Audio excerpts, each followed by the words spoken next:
Hello there, seeker of silence. Come a little closer, if you will. The fire has been coaxed back to life, and though the hour grows late, there is still time for one more tale before the embers surrender to ash. If these quiet stories bring you peace, feel free to subscribe, so that when another night stretches long and unbroken, you may find your way back here, where the road is slower, and the world, for a while, asks nothing of you. Now then, let us begin. The memory came to Geralt not as a single moment, but as a slow unfolding, like frost creeping along the edge of a window. He sat in a corner of a roadside tavern, one that leaned slightly to the left, as though it had grown tired of standing upright through the years. A chipped mug rested in his hand, untouched for some time now. The scent of old wood, damp cloaks, and simmering broth lingered in the air. Across from him, Jaskier was mid-sentence, gesturing broadly as always, though the Witcher had stopped listening some minutes ago. And I told him, quite clearly, that no self-respecting bard would ever... Geralt? The bard paused, tilting his head. You've gone somewhere else again. Geralt blinked once, slowly. His yellow eyes shifted, not to Jaskier, but toward the small window beside their table. Beyond it, the night pressed close, thick with fog and the faint outline of distant trees. I've been here before, Geralt said. Jaskier leaned forward, interest catching quickly. In this tavern? No. Geralt's voice remained steady. A village. Not far from here. South, maybe 2 days' ride.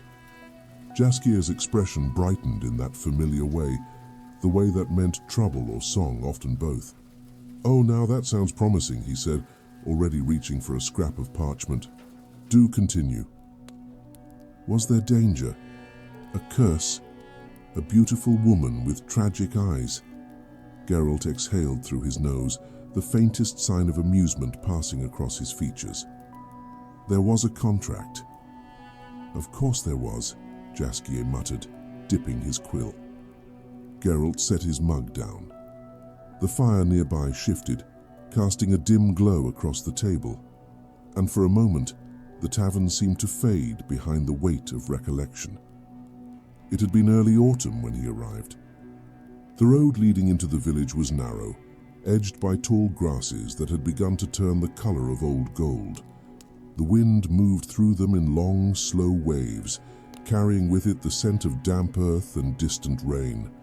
Roach's hooves made little sound against the packed dirt, and Geralt did not urge her forward. There was no need. The place revealed itself gradually, as though reluctant to be found. A handful of cottages stood at uneven angles, their roofs patched with mismatched wood and straw. Smoke drifted from a single chimney, thin and hesitant. No voices greeted him. No children ran through the paths. Instead, there was a stillness that felt wrong. Geralt dismounted near a well at the center of the village. The rope creaked faintly in the wind, its bucket swaying just enough to tap against the stone. He reached out, steadying it with one gloved hand. Then he listened. Not for noise, but for absence. It did not take long. A door opened somewhere behind him, slow enough to suggest caution rather than welcome. You're late, a voice said. Geralt turned. An older man stood in the doorway of what might have once been a gathering hall. His shoulders were drawn tight beneath a worn cloak, and his eyes moved quickly, as if expecting something to emerge from the edges of the village at any moment. I came when I heard, Geralt replied. The man studied him, gaze lingering on the twin swords at his back. Witcher, then? Geralt gave a small nod. The man stepped aside, gesturing toward the interior. Come in. Best not stand out there longer than needed. Geralt did not ask why. He followed. Inside, the air was warmer, though not by much. A single lantern hung from a beam overhead, its light uneven, flickering just enough to leave parts of the room in shadow. A few others sat scattered along the walls, their conversations low and incomplete. They glanced at Geralt as he entered, then quickly looked away. The older man closed the door behind him with care. "It started 3 weeks past," he said, moving toward a rough-hewn table.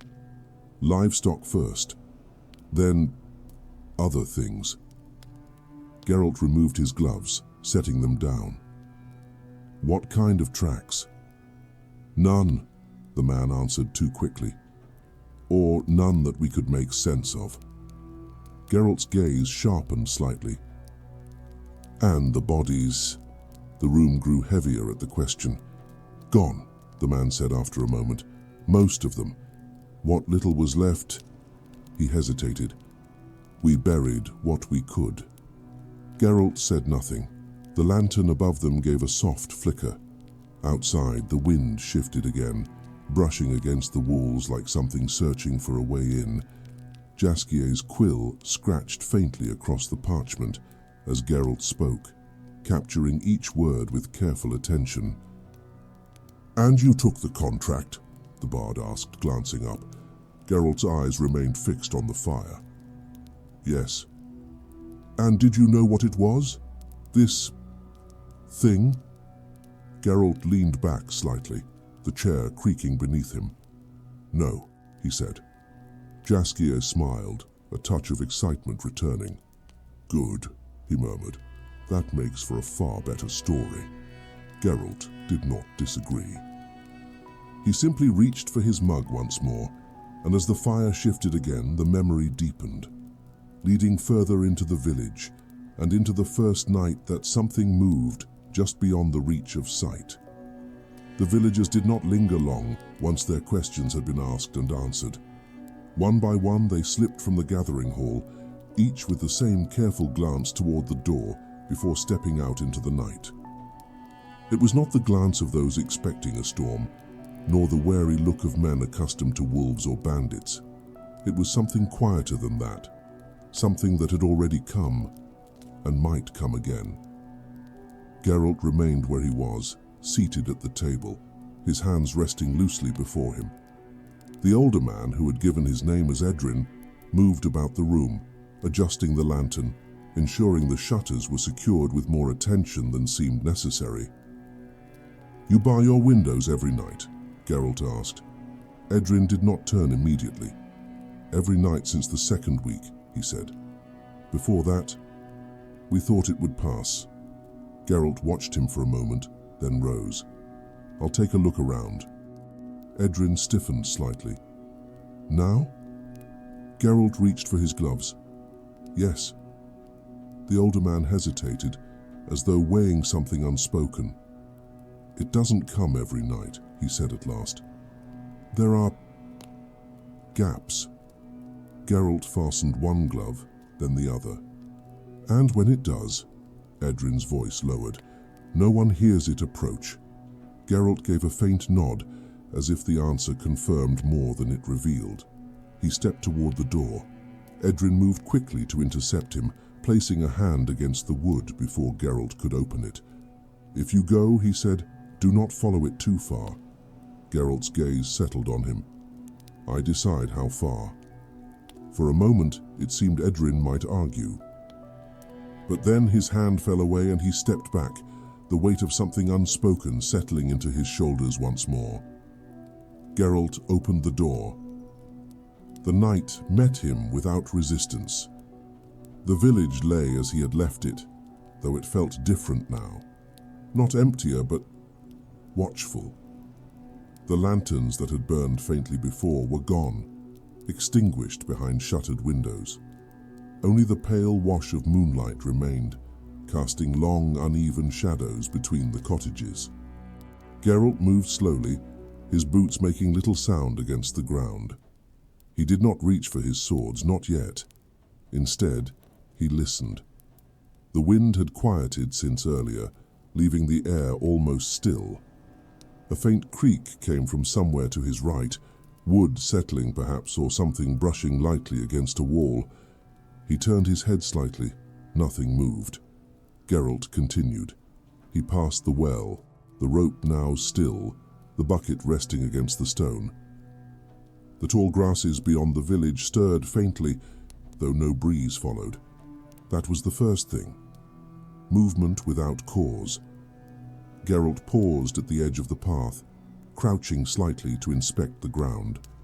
The dirt was undisturbed, save for the shallow impressions left by his own arrival earlier that day. No tracks, no sign of dragging, no indication that anything had passed through. And yet, he remained there for a time, studying the space, allowing his senses to settle more deeply into the quiet. Then he stood. The second thing came not long after. A sound, faint and distant. Not a howl, nor a cry. Something softer. A rhythm.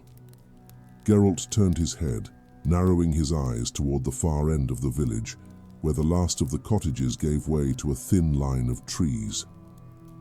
There it was again. A slow, uneven tapping. Like wood against wood, carried lightly across the distance. Geralt began to move toward it, each step measured, deliberate. The sound did not grow louder as he approached, nor did it fade. It remained constant, as though distance meant little to it. That too was wrong. He reached the final cottage and stopped just short of the tree line. The branches ahead swayed faintly, though the air remained still. Geralt exhaled slowly, his breath barely visible in the cool night. Then he stepped forward. The forest accepted him without protest. The ground beneath his boots softened, layered with fallen leaves that muffled what little sound he made. The scent of damp bark and moss rose around him, thick enough to taste. The tapping continued, closer now, or perhaps only clearer. Geralt moved between the trees, his eyes adjusting quickly to the shifting patterns of shadow and pale light filtering through the branches above. He did not draw his sword. Not yet. The sound changed, not in rhythm, but in texture. It became less like wood striking wood, and more like something brushing or dragging as a pausing. Geralt slowed. Ahead, something stood between the trees. At first it appeared to be nothing more than a broken trunk, tall and narrow, its surface uneven. But as he watched, it shifted. Not much, just enough. Geralt's hand moved, not to his sword but slightly outward, his fingers relaxing as he prepared a sign. The figure did not advance. It did not retreat. It simply remained. The tapping stopped. And in its place there came a new sound, a faint, almost curious scraping. Geralt took one step forward. The figure tilted, not like a man, not like an animal, but as if it had forgotten how to stand still. Geralt's eyes narrowed. Not a ghoul, he muttered under his breath.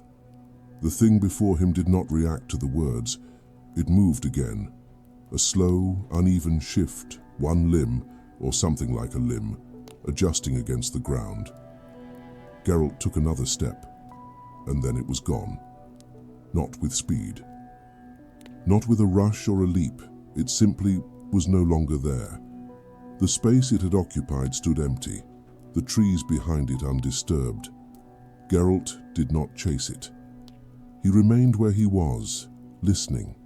The forest had changed, not in sound, but in feeling, as though something had noticed him, and decided, for now, to wait.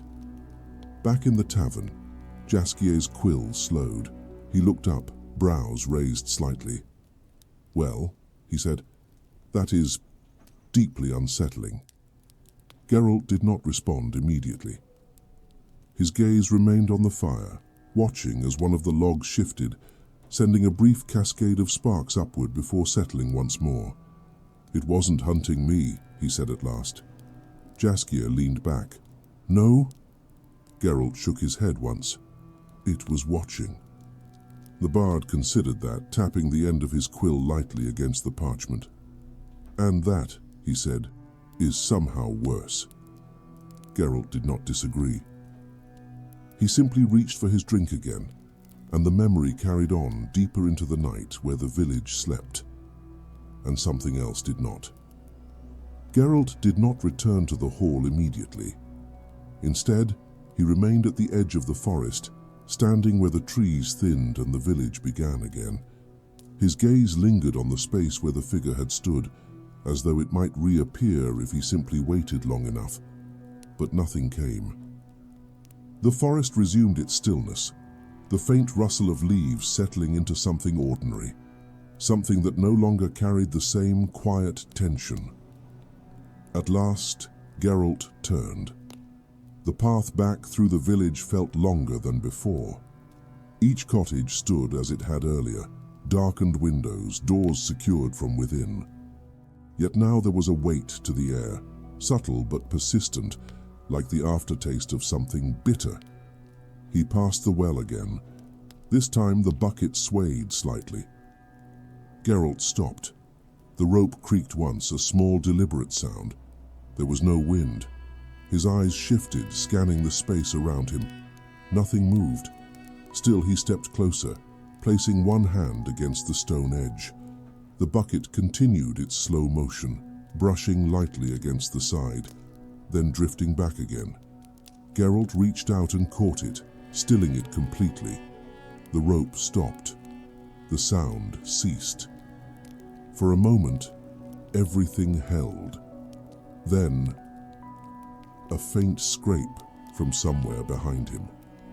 Geralt turned sharply. The path remained empty, but near the doorway of one of the cottages, the dirt had changed, not disturbed in the usual way. No clear footprint, no dragging line, only a shallow impression, as if something had pressed lightly against the ground without weight, and then lifted away. Geralt crouched. He studied the mark, his fingers hovering just above it, careful not to touch. Curious, he murmured.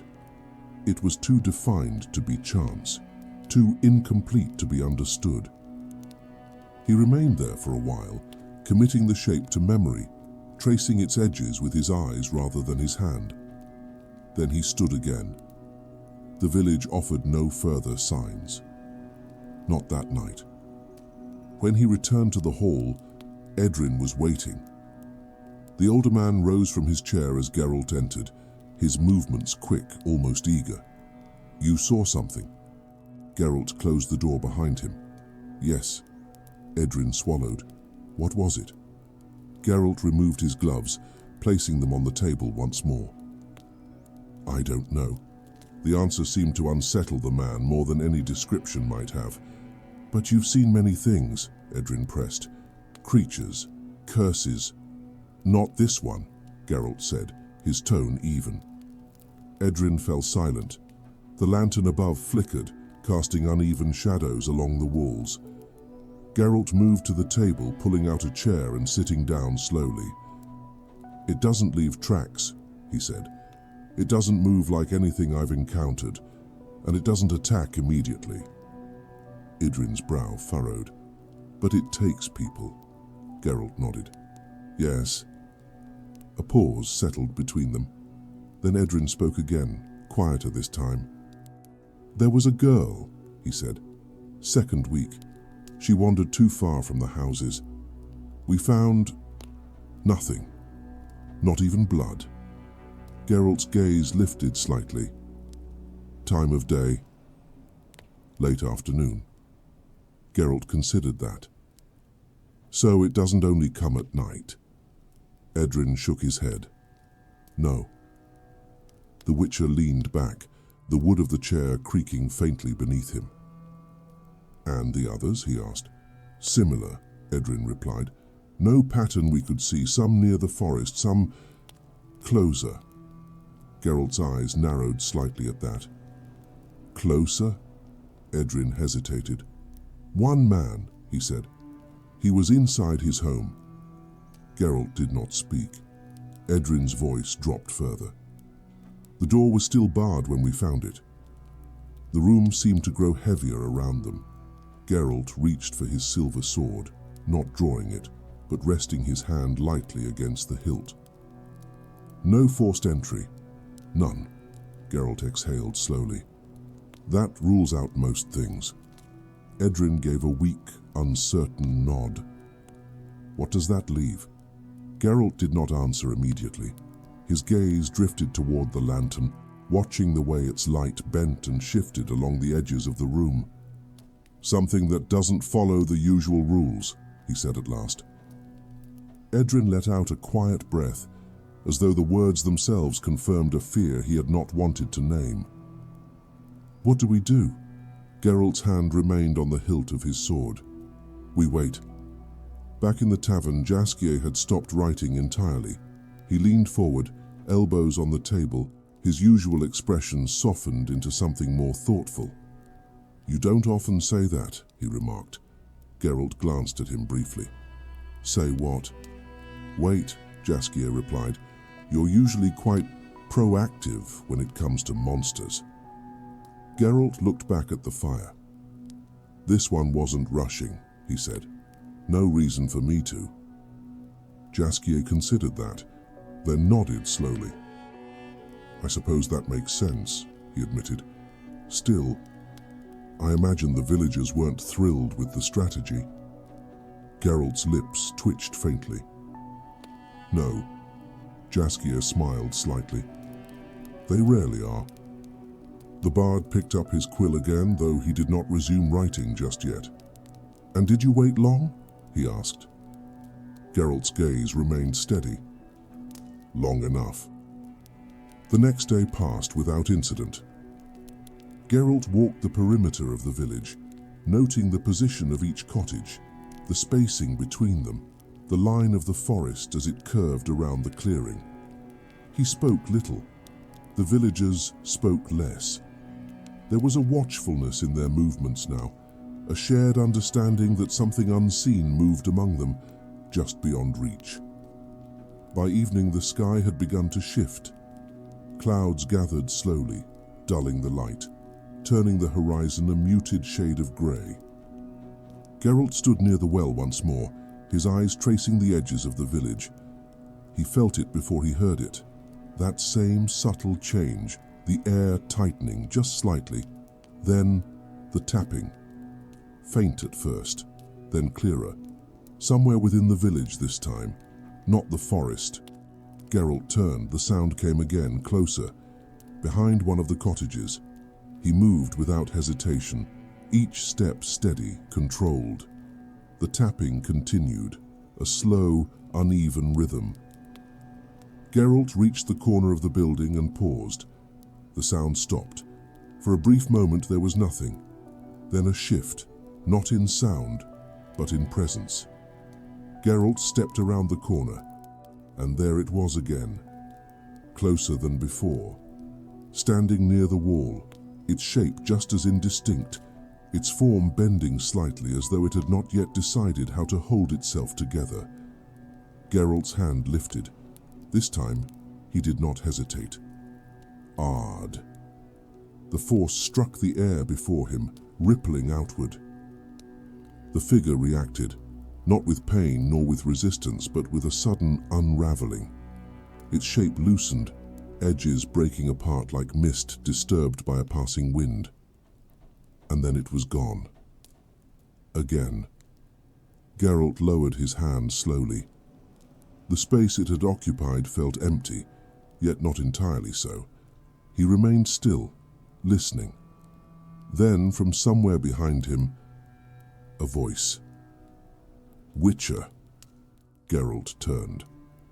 A young boy stood at the edge of the path, his eyes wide, his small hands clutching at the fabric of his shirt. "For you saw it, didn't you?" the boy asked. Geralt regarded him for a moment. "Yes." The boy took a small step forward. "It comes near the houses now," he said. "Closer than before." Geralt's gaze shifted briefly to the empty space behind the cottage, then back to the boy. "Yes," he said again. The boy hesitated. Then in a quieter voice, "It was in my room last night." Geralt's expression did not change, but something in his eyes sharpened, and the shape of the hunt began to change with it. Geralt did not answer the boy immediately. He studied him instead. noting the way the child's hands trembled slightly, not from cold, but from something less certain. The boy held his ground, though, as if speaking the truth had already cost him more than he wished to give. "In your room," Geralt repeated at last. The boy nodded. "It didn't touch anything," he said. "It just stood there." Geralt's gaze shifted briefly toward the cottage behind him. "Show me." The door creaked as it opened, revealing a small interior, dimly lit by the last of the evening light slipping through a narrow window. The boy stepped inside first. Geralt followed. The room was simple.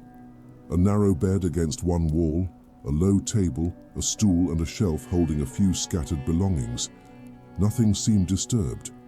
Geralt moved slowly, his eyes tracing each surface, each corner. "Where?" he asked. The boy pointed.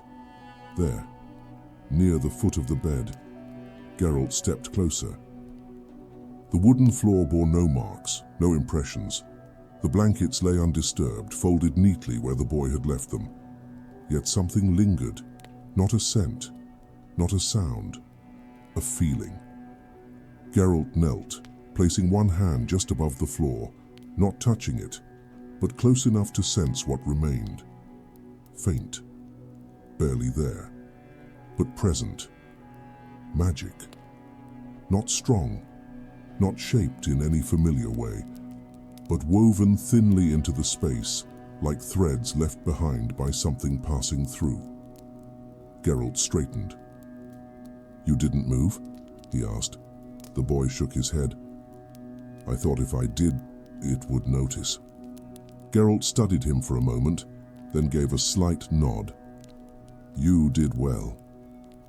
The boy's shoulders eased, just a fraction. Geralt turned toward the door. "Stay with the others tonight," he said. "Don't sleep here." The boy nodded again. "I won't." Geralt stepped outside. The sky had darkened further, clouds now fully covering what little light remained. The village seemed to draw inward under their weight, each cottage a small island against the gathering night. Geralt paused near the doorway. Then he turned his head slightly, listening. Nothing.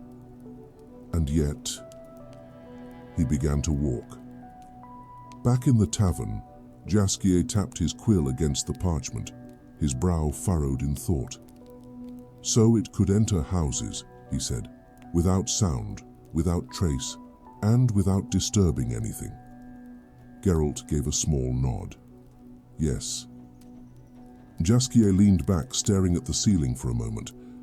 "That's inconvenient," he murmured. Geralt did not respond. The bard lowered his gaze again. "And the boy?" he asked. "It didn't harm him?" "No." Jaskier tilted his head. "Curious." Geralt's eyes remained on the fire. "Yes." A brief silence passed between them. Then Jaskier leaned forward again, interest returning. "So, what did you do next?" Geralt's hand rested against the side of his mug, though he did not lift it. "I stayed awake." Then that night Geralt did not return to the hall. Instead, he chose one of the cottages near the center of the village, one that stood slightly apart from the others. Its door had been left unbarred at his request. Inside, the space was bare. A single chair, a narrow table, and a small window that looked out toward the well. Geralt positioned himself near the wall, where he could see both the door and the window without turning his head. He did not light a lantern. He did not sit.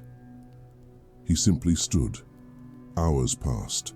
The village settled into its uneasy rest, the occasional creak of wood or shift of fabric carrying faintly through the walls.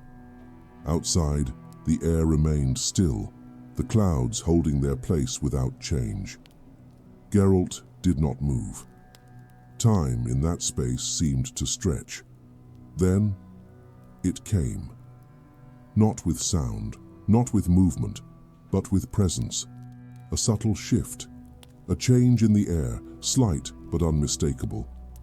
Geralt's hand lifted slowly, not to his sword, to his sign. The door did not open, the window did not move, and yet something stood inside the room. Geralt's eyes adjusted. There, near the far wall. The shape formed gradually, as if gathering itself from the edges of the space.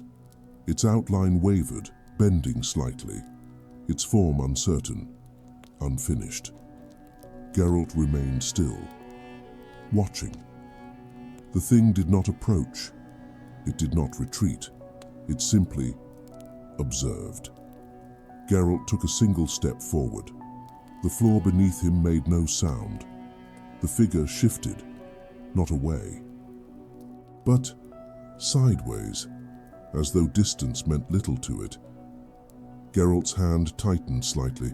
This time he reached for his sword, slowly, carefully. The blade slid free with only the faintest whisper of steel. The figure reacted, not with fear, not with aggression, but with a sudden distortion. Its shape stretched, thinned, as if pulled in two directions at once. Geralt stepped forward again. The sword held steady. The figure flickered, and then it was behind him. Geralt turned instantly. The space near the door now held that same uncertain form, its edges shifting, its posture just as unnatural as before. Geralt's eyes narrowed. "Not bound to position," he murmured. The figure tilted, that same strange motion, as if it were learning. Geralt moved again, faster this time. The sword cut through the space where the figure stood. Nothing, no resistance, no impact. The blade passed cleanly through. The figure unraveled once more, and then gone. Geralt lowered his sword. The room returned to its stillness, but something had changed. He could feel it, a faint echo of what had been there, lingering longer than before. Geralt exhaled slowly. "It's not avoiding me," he said quietly to himself. "It's studying." In the tavern, Jaskier's quill stilled once more. He looked up, his expression thoughtful. "That's unsettling in a very particular way," he said. Geralt gave a slight nod. "Yes." Jaskier leaned back again, folding his arms. "So it watches, it learns, it moves without moving, and it takes people when it chooses." Geralt's gaze remained steady. "Yes." Jaskier considered that. Then, with a faint smile, "Well," he said, "at least it hasn't taken you." Geralt's expression did not change. Not yet. The bard's smile faded slightly. "Right." The fire shifted again, a low crackle breaking the quiet for just a moment. Geralt's eyes followed the movement of the flames, as though tracing something unseen within them. "It wasn't random," he said. Jaskier leaned forward again. "What wasn't?" Geralt looked at him. "The boy," he said. "The others." Jaskier frowned. "You think it's choosing them?" Geralt nodded once. "Yes." Jaskier tapped his quill lightly against the table. "And you know why?" Geralt's gaze returned to the fire. "No," he said. "Not yet." The flames flickered, casting shifting patterns along the walls. And somewhere within the memory, the village waited, as the thing that moved without sound began to come closer, not just to the houses, but to something deeper, something hidden beneath the surface of what had already been seen. Morning came without change, no new disappearances, no fresh signs left behind in the dirt or along the walls. The villagers moved carefully through their routines, speaking in low tones, glancing often toward the spaces between houses as though expecting something to stand there, watching without form. Geralt did not linger among them. He walked the village again, slower this time, not searching for tracks, for patterns. He stopped at each doorway where someone had vanished. He stood near the well longer than before. He returned briefly to the boy's cottage, pausing at the threshold without entering. There was something consistent, not in where the creature appeared, but in when. Geralt narrowed his eyes slightly, his thoughts aligning piece by piece, not random, not wandering, returning.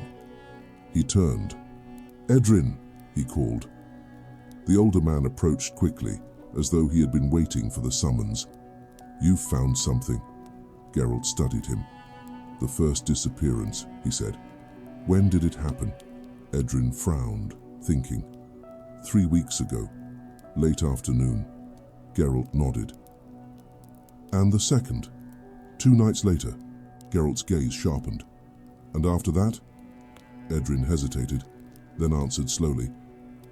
"Every 3rd day, more or less." Geralt exhaled quietly. A rhythm, not exact, but close enough. "Tonight?" he asked. Edrin swallowed. "Yes." Geralt looked past him toward the far end of the village. "Then it won't come here first." Edrin blinked. "What do you mean?" Geralt did not answer right away. Instead, he began to walk. "Show me the place where the girl disappeared," he said.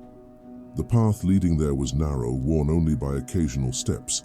The grasses grew taller, leaning inward as though reclaiming the space between the village and the forest. The air felt cooler here, heavier. Edrin stopped a few paces back. "She was there," he said, pointing toward a small clearing just beyond the edge of the trees. Geralt stepped forward alone. The ground was undisturbed, no marks, no signs of struggle. But as he moved closer, he felt it again. That faint thread, magic, thinner than before, almost gone, but still present enough to follow. Geralt crouched, his gaze fixed on a single point near the center of the clearing. Not a mark, not a stain, just a place. He extended his hand, letting it hover just above the ground. There, a pull. Subtle, as though something had opened, briefly, and then closed again. Geralt's eyes narrowed. "Not moving through space," he murmured. Edrin shifted behind him. "What?" Geralt stood. "It's not walking between places," he said. "It's crossing." Edrin's brow furrowed. "I don't understand." Geralt looked toward the forest. "You don't need to." Back in the tavern, Jaskier leaned forward, his eyes alight with interest. "Crossing," he repeated. "Crossing what?" Geralt rested his arms on the table. "Something thin," he said. "Something close to this world, but not part of it." Jaskier blinked. "Well, that sounds deeply inconvenient." Geralt gave a faint nod. "Yes." The bard tapped his quill thoughtfully. "So it doesn't walk, it doesn't leave tracks, and it can appear inside houses because it isn't entering them in the usual way." Geralt's gaze remained steady. "Yes."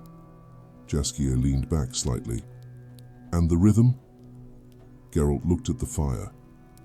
"It takes time," he said, "for it to return, to find its way back." Jaskier frowned. "Return from where?"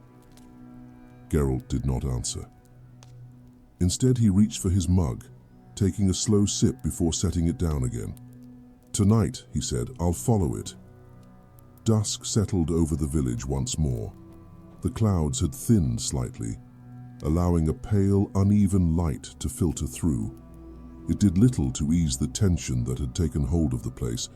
Geralt stood near the edge of the clearing where the girl had vanished. He did not hide. He did not prepare a trap. He simply waited. The air shifted, not with wind, with presence. Geralt's hand moved slightly, ready. The moment came without warning. One instant the clearing was empty. The next, it was there. The figure formed more clearly this time, its shape still uncertain, but less fragmented, as though it had gathered itself more fully. Geralt did not attack. He stepped forward. The figure tilted. That same strange motion. Geralt moved again, closer. The space between them narrowed. And then, the world shifted. Not around him, through him. Geralt felt it, like a thin veil brushing against his senses, pulling, stretching. He did not resist. The clearing blurred. The trees bent, their shapes distorting, folding inward as though seen through water. Geralt stepped forward, and the ground beneath him changed. The forest was no longer the same. The trees stood in the same places, yet not as they had been. Their trunks twisted slightly, their branches reaching at angles that felt misplaced. The air carried no scent, no sound. Geralt stood still, his grip tightening slightly on his sword. "So," he said quietly, "this is where you go." The figure stood a short distance ahead, clearer now, not solid, but more defined. Geralt took a step. The ground did not respond as it should. Each movement felt delayed, as though the world beneath him needed a moment to remember how to hold him. The figure shifted again, not away, inviting. Geralt followed, between the trees, deeper. The space around him stretched, the distance between each step uncertain, the forest repeating itself in subtle, unsettling ways. Then a shape, not the creature, something else. Geralt slowed. Ahead, between the twisted trees, something lay against the ground. Still, he approached carefully. The shape resolved. A cloak, torn, familiar. Geralt crouched. Beneath it, bones, clean, untouched by decay. Geralt's eyes narrowed. "Not feeding," he murmured. "Collecting." The figure stood just beyond, watching. Geralt rose slowly. "You're not hunting," he said. "You're gathering." The creature tilted its head once more, and for the first time, it moved closer, not quickly, not suddenly, just nearer. Geralt did not step back. He held his ground. The space between them thinned. The air, though empty of scent, seemed to press inward. Geralt raised his hand slightly, not to strike, to understand. "What are you?" he asked. The creature did not answer. But it did not vanish either. It remained, closer than before. And in that strange folded place between worlds, the hunt became something else entirely. The creature stood before him, no longer distant, no longer slipping between glimpses and absence. It held its place. Geralt watched it carefully, noting the way its form seemed to gather and loosen at the edges, as though it had not yet decided what it should be. Its shape was closer now to something human, though not entirely so. Limbs slightly too long, posture uncertain, its outline shifting with a slow, deliberate hesitation. It was not aggressive, not in the way most creatures were. Geralt lowered his sword a fraction. "Not a predator," he said quietly. The thing tilted its head, that same uneven motion, as though responding not to the words, but to the rhythm of them. Geralt studied it. "You don't hunt," he continued. "You don't feed." The bones behind him, clean and untouched, lingered in his thoughts. "You take," he said, "but not for hunger." The creature shifted again, closer. Geralt held his ground. The world around them remained unstable. The trees bent slightly where they should not, their shadows falling in directions that did not match any light. The ground beneath Geralt's boots felt delayed, as though each step required the world to catch up. Still, the creature moved with ease. It belonged here. Geralt narrowed his eyes. "Not from here," he murmured. The creature did not react, or perhaps it did, in a way that could not be seen. Geralt extended his hand slightly, palm open. The gesture was not an invitation, but it was not a threat. For a moment, nothing happened. Then the creature shifted again, its form drawing closer, its outline tightening, becoming clearer. Geralt's breath slowed, the space between them thinned, and then a flicker, not of movement, of memory. Geralt's vision shifted just for a moment. The forest around him dissolved into something else. A room, small, wooden walls, a bed, a child standing in the corner, unmoving, watching, then gone. The forest returned. Geralt's eyes sharpened. "Memories," he said. The creature tilted its head. Another flicker. This time, a man, seated at a table, his hands resting against the wood, his gaze unfocused. A door behind him, closed. Then nothing. Geralt exhaled slowly. "You don't take bodies," he said. "You take something else." The bones, the emptiness, the way the villagers had described the disappearances. Geralt's grip on his sword loosened. "Moments," he said quietly. "Fragments." The creature remained still, as though listening. Geralt took a step closer. The world shifted slightly beneath him, the ground lagging just enough to remind him where he stood. "You're not killing them," he said. "You're taking pieces of them." The creature moved again, closer. And this time it raised something like a limb, not fully formed, not solid, but reaching. Geralt did not step back. The space between them closed. And then contact. Not physical, not in the way he expected, but something passed between them. A thread, thin, faint. Geralt's vision blurred again. A field, tall grass, a girl running, laughter carried faintly on the wind, then stillness, the grass unmoving, the laughter gone. Geralt blinked. The forest returned. The creature's form wavered slightly, as though the act had taken something from it. Geralt's eyes narrowed. "You're losing it," he said. The creature tilted its head once more. Geralt stepped forward again, now close enough that the shifting edges of its form brushed against the edge of his senses. "You don't understand what you're taking," he said. The creature did not respond, but its form shifted, less certain. Geralt studied it. "Or maybe you do," he added quietly. A pause settled between them. The strange forest held its shape, the trees bending slightly, the ground waiting beneath each step. Geralt lowered his sword completely. "You're not hunting them," he said. "You're trying to keep something." The creature remained still, and for the first time, it did not tilt its head. It simply held its shape. Geralt watched it. "You're collecting memories," he said. "Moments, lives." The bones behind him, empty, unmarked. Geralt's gaze softened just slightly. "But you're leaving the rest behind."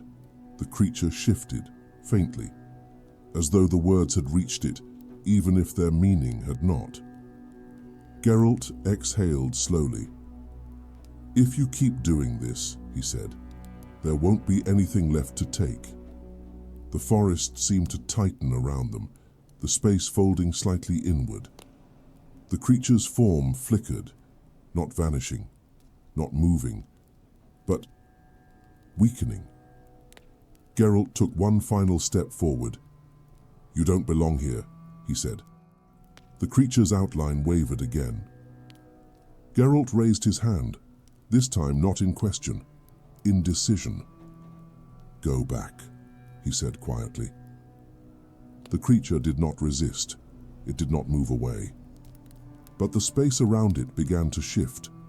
The trees bent further, the ground stretching, the air pulling inward as though something unseen had begun to close. Geralt held his position. The creature's form unraveled slowly, its edges thinning, its shape dissolving, not in fear, but in release. The last thing Geralt saw was that same uncertain posture. No longer watching, no longer learning, simply fading. Then the forest stilled, the world settled, and Geralt stood once more at the edge of the clearing, the village just beyond the trees, the night unchanged. In the tavern, Jaskier had gone completely still.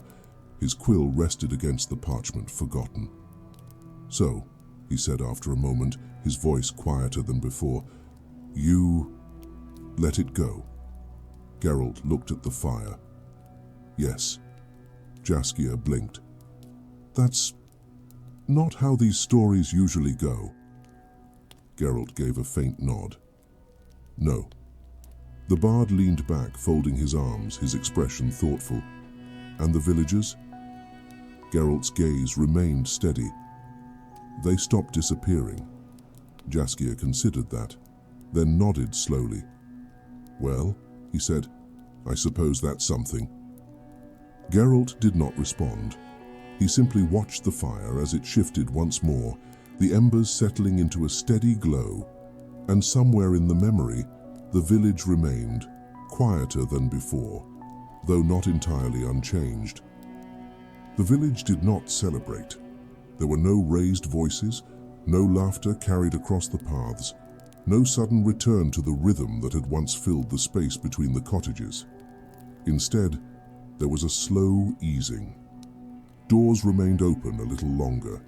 Lanterns burned past the usual hour. Conversations, though still quiet, no longer stopped when the wind brushed against the walls. Geralt noticed these things. He noticed them in the way the boy no longer looked over his shoulder when stepping outside, in the way Edrin's hands no longer lingered on the bar across his door each night, checking it twice, then a third time. The village was not as it had been before, but it was no longer waiting. Geralt stayed for 2 more days, not because the contract demanded it, but because the pattern had not yet fully broken. He walked the clearing again, returning to the place where the world had shifted, where the boundary had thinned just enough to allow something through. There was nothing left there now, no trace of magic, no lingering pull, only the grass, moving slowly beneath the weight of the air, and the faint impression of a place that had once been different. Geralt stood there for a time, then he turned away. Edrin found him near the well.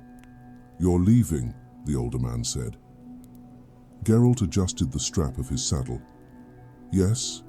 Edrin hesitated, then stepped closer. "We never saw it again," he said. Geralt nodded once. "You won't." Edrin studied him for a moment, as though trying to decide whether to ask something more. In the end, he only gave a small nod of his own. "You have our thanks," he said. Geralt mounted Roach. The horse shifted beneath him, steady as always. Edrin stepped back. Geralt did not look at the cottages again as he rode out. He did not need to. The village would remain, changed perhaps, but whole. Back in the tavern, Jaskier leaned back in his chair, the final lines of his notes left unfinished for the moment. "That's it?" he asked. Geralt glanced at him briefly. "That's it." Jaskier tilted his head, tapping the edge of the parchment with his quill. "No dramatic ending? No final confrontation? No clever twist where the creature reveals itself to be a cursed nobleman or a forgotten god?" Geralt shook his head once. "No." Jaskier considered that. Then slowly a small smile appeared. "I think I like it," he said. Geralt raised an eyebrow slightly. "You do?" Jaskier nodded. "It lingers," he said. "The kind of story that doesn't end all at once, but settles in slowly, like a melody that fades rather than stops." Geralt looked back at the fire. "Yes." Jaskier set his quill down. "And you never saw it again?" he asked. Geralt's gaze remained steady. "No." A pause. "Then, do you think it found what it was looking for?" Jaskia asked. Geralt did not answer right away. The fire shifted, a small piece of wood collapsing inward, sending a brief glow through the embers before settling again. At last he spoke. "I think," he said, "it stopped searching." Jaskia nodded slowly, as though that was answer enough. He gathered his parchment, smoothing it carefully, though he did not yet roll it away. "Jaskia's lost ballads," he murmured to himself. "Yes, this one will fit nicely among them." Geralt gave a faint exhale through his nose. The tavern had grown quieter as the night deepened. A few patrons remained, their voices low, their movements unhurried. Outside, the world stretched into darkness, the road waiting as it always did. Jaskia glanced up once more. "You know," he said, "most people wouldn't believe that story." Geralt reached for his mug. "Most people don't need to." Jaskia smiled faintly. "No," he agreed. "I suppose they don't." He leaned back again, folding his arms behind his head. "For what it's worth," he added, "I'm glad you told it." Geralt did not respond. He simply watched the fire. The flames moved slowly, rising and falling in quiet patterns, their light shifting gently across the worn wood of the table, the walls, the edges of the room. Time passed, unmeasured, unhurried.